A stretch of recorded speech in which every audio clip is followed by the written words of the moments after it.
Então, gente, dando continuidade, vamos aqui à parte 3 da litosfera. Vamos falar especificamente sobre a parte dos minerais argilosos, que é quando a rocha-mãe já sofreu o alto grau de intemperismo, né? Formou o solo e a parte menor, a partícula menor da parte mineral do solo compõe exatamente os minerais argilosos.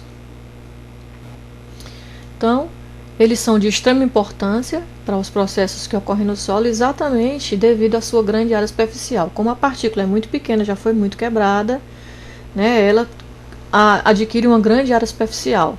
Isso faz com que ela seja bastante reativa, né? No solo, em termos da parte mineral do solo, a fração argila é a que tem maior área superficial específica. Tá? Isso faz com que ela tenha grande poder de retenção de nutrientes. É uma coisa boa, mas também ela tem um grande poder de retenção de poluentes, pelo mesmo motivo. Então, tem que ter muito mais cuidado quando se trabalha, por exemplo, com fungicidas, herbicidas, pesticidas em geral, em solos onde a fração é argilosa. Como ela retém mais facilmente, esse material fica lá mais tempo, então ele tem uma eficiência maior para atingir o objetivo que ele quer, né, de matar as pragas. Mas também ele fica lá, dependendo da quantidade e do tipo de material que foi aplicado, poluindo durante mais tempo, fica mais fixo. Tá? Também tem um problema sério em relação à acidez, porque como ela retém muitos íons, eventos de chuva ou eventos de derramamento de substâncias que tenham acidez maior podem trocar, né, substituir, liberar esses cátions que estavam lá fixados por conta da sua grande quantidade de cargas negativas e fixar o H+, deixando o solo mais ácido. Tá? E por que ela tem esse número grande de cargas negativas? A gente vai ver ao longo do vídeo. Então, a estrutura, tá? Ela possui dois tipos de estrutura, pode ser tetraédrios ou octaédrios, todos de silício. Lembra lá que a gente viu que a maior parte, mais de 90% de todos os minérios que existem na Terra são silicatados, né? Ou seja, tem como estrutura o SiO2. Então, na fração argila não é diferente, né? O que diminuiu foi o tamanho, mas quimicamente tem a mesma origem. Tem algumas diferenças por substituições que foram acontecendo, mas basicamente é o tetraedro de silício. E aí eles se ligam ou em unidades tetraédricas ou dois tetraedros que ligando, formando aqui unidades octaédricas. E existem três grandes grupos onde se classificam as argilas. Então, a gente tem o grupo da caulinita, tá?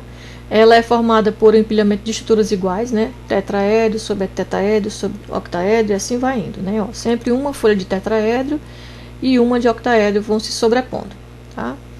A relação lá entre, né, a proporção entre oxigênios e dos tetraedros e dos octaedros dessa estrutura, que a cada dois de cada 6 átomos de oxigênio do octaedro ligam-se aos tetraedros. Aí vão formando, vão se substituindo ou se sobrepondo, desculpem, essas estruturas, tá? A estrutura para o grupo da caulinita é do tipo 1 para 1, ou seja, uma fila de tetraédrico ligada a outra de octaedro, aí a próxima tetraedro ligada a octaedro, e assim vão se sobrepondo. O espaçamento basal, né, ou seja, que a distância, né, entre uma estrutura e outra é relativamente pequeno de todos os grupos, né, das argilas. Esse é o menor espaçamento basal, 70 nanômetros. Tá? Isso faz com que ela praticamente não apresente expansibilidade, ou seja, não tem espaço para se expandir, porque é muito próximo uma estrutura da outra, e ela retém pouca água, né, relativamente baixa seu poder de retenção de umidade. Também em relação às outras é uma fraca, né, possui fraca carga elétrica, guarda poucas cargas elétricas em relação às outras, tá? E de onde é que vem essas cargas elétricas negativas que a gente falou, que são características dos argilos minerais, né? É justamente por conta do alto grau de intemperismo, e aí não só físico, como também biológico e químico, aconteceu durante esse processo, né, de sair da rocha, né, virar pedregulho, virar areia, virar silt, já chegar em argila, várias trocas isomórficas, né, dos silícios lá dos tetraédrios por alumínio, por exemplo. ou dos oxigênios também, por alumínio, por ferro, por manganês. Cada troca dessa, por exemplo, se eu tenho um silício, tem 4 cargas positivas, e troco por um alumínio que tem 3, já fica uma carga aqui sobrando, né? Então, vai fazendo com que essa fração, né, dos minerais tenha, além de grande área superficial específica por ser muito pequena, também grande quantidade de cargas livres, que faz com que elas possam reter ou liberar íons, dependendo da condição do meio, dependendo do que chega lá, por lixiviação, da bacia de drenagem, etc. O outro grupo é o grupo da caulinita. Tá? O grupo da caulinita, desculpa, esse aqui ainda é o grupo da caulinita, é a foto dele, ó. A gente tem a fila de tetraédrios ligados a octaédrios, tá? Então aqui a gente tem o esquema, né, de como eles se organizam, esses tetraédrios e octaédrios, para formar o que a gente chama de caulinita. O outro grupo dos argilominerais é o grupo das montemorilonitas. Ele aqui, ó, já tem uma estrutura do tipo 2:1, então é sempre um tetraédrio ligado a um grupo de octaédrios, ligado a outro grupo de tetraédrios. Aqui forma a primeira folha, vamos dizer assim, né, da estrutura, e essas folhas vão se sobrepondo. Veja que como eu tenho aqui, ó, 2 tetraédrios, 2 grupos de tetraédrios ligados a um octaédrio, o espaçamento basal aumentou. Enquanto lá, no tipo anterior, né, na caulinita, a gente tinha 7 Armstrong, aqui eu já tenho 15, é mais do que o dobro. Isso faz com que ela tenha uma grande quantidade de carga elétrica, né, livre, um ótimo poder para retenção de água, grande expansibilidade, tá? Tem aqui uma fórmula geral mostrando, ó, tanto de coisa que já substituiu, tá? Então quem trabalha com minerais, né, com material, né, argiloso, para fazer seja catalisadores sólidos ou material para fixação, qualquer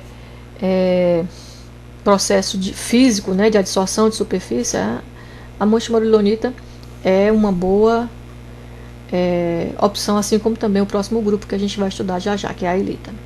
Então, aqui a gente tem, né, a representação da montemorilonita, sempre 2:1, né, tetraédrio, octaédrio, tetraédrio. Tá? E faz com que haja já aqui, ó, um espaçamento basal maior entre as estruturas que se ligam para formar essa argila. O próximo grupo é o grupo da ilita, assim como a montemorilonita também tem proporção 2:1, porém o espaçamento basal é um pouquinho menor, 10 Armstrongs, e vai depender do tipo, né, de metal que foi substituindo os átomos de silício e de oxigênio ao longo do intemperismo, tá? As suas características estruturais são semelhantes, porém são menos intensas, né, nas ilitas do que nas montemorilonitas. A gente viu, inclusive, por diferença do espaçamento basal. Aqui está a representação, né, sempre de 2:1, 2 tetraédrios para 1 octaédrio. E as propriedades físico-químicas dos minerais argilosos em relação ao solo é exatamente por conta da existência dessas cargas elétricas livres, elas têm o que quem estuda o solo chama de CTI ou CTC, capacidade de troca iônica ou capacidade de troca catiônica. Especificamente catiônica porque a maioria das cargas são negativas, então elas atraem cátions ou liberam cátions, por exemplo, dependendo de quanto a água chega, por um evento de chuva, ou por que tipo de metal chega por lixiviação, ou acidez e etc. Tá? Então elas podem ser fixas ou podem variar de acordo com o pH do meio, que traz também partículas carregadas. Tá? A origem, né, dessa CTC é exatamente a estrutura cristalina, né? Aquela troca, né, aquela substituição foi acontecendo durante o intemperismo, tá? E aí os grupos funcionais dos cristais foram ficando diferentes e liberando cargas livres, porque a troca não foi totalmente isomórfica em termos de carga. Tá? Dependendo do tipo de argila mineral, eu tenho uma área superficial específica, maior ou menor, né? De todos eles, a menor é do grupo da caulinita e a maior é do grupo da montemorilonita. Então esse aqui é mais reativo, tá? Não só para processos agriculturáveis, né, processos naturais lá no solo, mas também para processos que a gente usa em laboratório. Então, a área superficial específica e a reatividade do solo, tá? Quanto maior for a área superficial, maior a reatividade, porque ele tem maior superfície de contato, tem também mais cargas, então consegue captar ou liberar mais partículas dependendo da condição lá, tá?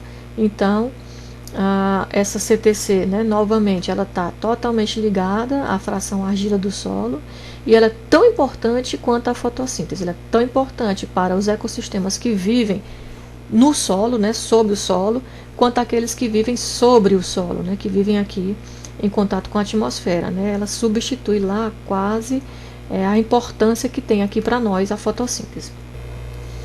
Então, o que é esse negócio de capacidade de troca catiônica? Tá? Ó, ela tem presente tanto na argila quanto na parte orgânica. E aí, quando a gente tem num solo aquele complexo argilo-orgânico, a sua capacidade de troca catiônica é aumentada em alto grau e ele se torna mais fértil, mais reativo. Tá? Então, ela é justamente aquela capacidade de ter na sua superfície cátions que são retidos por atração eletrostática, e justamente por ser por atração eletrostática, ele pode ser permutável. Então, ele funciona mais até como um reservatório. Né? Vamos supor, tem um evento de chuva, lixivia, a bacia de drenagem chega em determinado ponto, trazendo vários cátions. As plantas utilizam aqueles cátions nos seus processos, e o que não for utilizado, que tiver em excesso, vai se fixar no solo. Então, quando não tem a chuva para trazer isso, eles liberam para as plantas ao longo do tempo. Então, é como se fosse até um reservatório, por isso que ele se torna mais fértil, tá? Não só cátions metálicos, mas nutrientes também são lá fixados, tá? Então, a maior parte está ocupada pelos cátions essenciais, né? Porque da própria geologia do planeta tem maior quantidade, cálcio, magnésio, potássio. Mas também temos que ficar atentos para como a gente trata esse solo, ou o que a gente faz nele, uso e ocupação desse solo, porque lá também pode ser fixado H+, que acidifica diretamente o solo, deixa o solo mais pobre, ou alumínio. O alumínio, para quem estuda solo, sabe que ele é considerado um cátion que tem acidez potencial, tá? Porque por conta da sua capacidade de se hidrolisar, ele, na presença da água, substituído por íons H+, quando ele se hidrolisa, forma o hidróxido de alumínio e libera H+, que vai ficar lá fixado no seu lugar. Pois a gente vai ver isso com mais detalhes. E essa acidez vai fazendo com que o solo fique, em termos de fertilidade, cada vez mais pobre. Podemos também classificar as partículas que compõem o solo a partir do seu tamanho, as partículas minerais, tá? E a classificação mais corrente é dividi-las em 3 grandes grupos. A areia, né, que é a maior partícula, 2 milímetros. A gente lembrar que a areia da praia, a gente vai na praia, a partícula é tão grande que a gente consegue ver a olho nu um cristal de areia. Tá? Intermediariamente, a gente tem o que chama-se de silt, e a partícula menor, a mais fina, que já sofreu alto grau de intemperismo, são as partículas de argila, o diâmetro aqui é em torno de 0,002 milímetros. Se a gente comparar a argila com a areia, há uma diferença aqui de 1000 vezes, né? O diâmetro 1000 vezes menor, que aí a gente percebe como os fenômenos de superfície são incrementados na argila, né? Porque a área superficial é tanto maior quanto menor for o diâmetro. E a gente tem aqui, por exemplo, uma diferença de 1000 vezes. Então, por isso que os solos argilosos são mais férteis, são mais agriculturáveis, até mesmo porque fixam melhor não só a matéria orgânica, como também nutrientes e cátions, diferente da areia, que a gente percebe que não é um solo agriculturável. Você não vê muitas plantas crescendo em areia, né? Então, o que existe na fração de argila dos solos? É uma grande mistura e existe uma variedade nessa composição, que vai depender também da geologia do solo, do uso e ocupação do solo, né? A geologia da região, os eventos, o grau de intemperismo que aquela região é atingida, tá? Mas, no geral, a gente tem uma mistura de óxidos de ferro, dióxido de ferro e alumínio, pedogênicos, ou seja, que foram resultados das transformações que foram acontecendo durante os processos de intemperismo. Também processos antrópicos aqui contribuem, tá? Minerais silicatados pedogênicos, ou seja, aqueles que já sofreram modificações químicas também por conta de intemperismo, então são os tais minerais secundários. Um pouquinho lá de mineral primário, que ainda carrega, né, traz consigo as características da rocha de origem, tá? E mesmo tendo uma grande variedade, na maioria dos solos, né, a gente vai encontrar os filossilicatos de alumínio, e aqui especialmente nas regiões tropicais e subtropicais, além dos filossilicatos de alumínio, muito óxido de ferro e alumínio, tá? Outra parte que é muito característico, né, presente na fração argilosa dos solos é a parte matéria orgânica. Então ela se junta à argila e forma o complexo argilo-orgânico. A parte orgânica também tem uma grande quantidade de cargas negativas, isso faz com que a capacidade do solo de troca catiônica seja ainda mais aumentada e a sua reatividade também. A parte orgânica ela é menor do que a parte mineral na fração argilosa em massa, porque a parte orgânica ela é muito leve, ela tem um grande volume, mas ela é leve, ela é como se fosse carbono orgânico, né, que é amorfo. Então ele é muito leve, então em massa a quantidade é menor, mas não em volume. E aí, para resumir, o nosso solo, aquilo que a gente chama de solo, que como é que se diz, fruto, né, do intemperismo das rochas, ele é composto em termos de partícula de areia, silt e argila.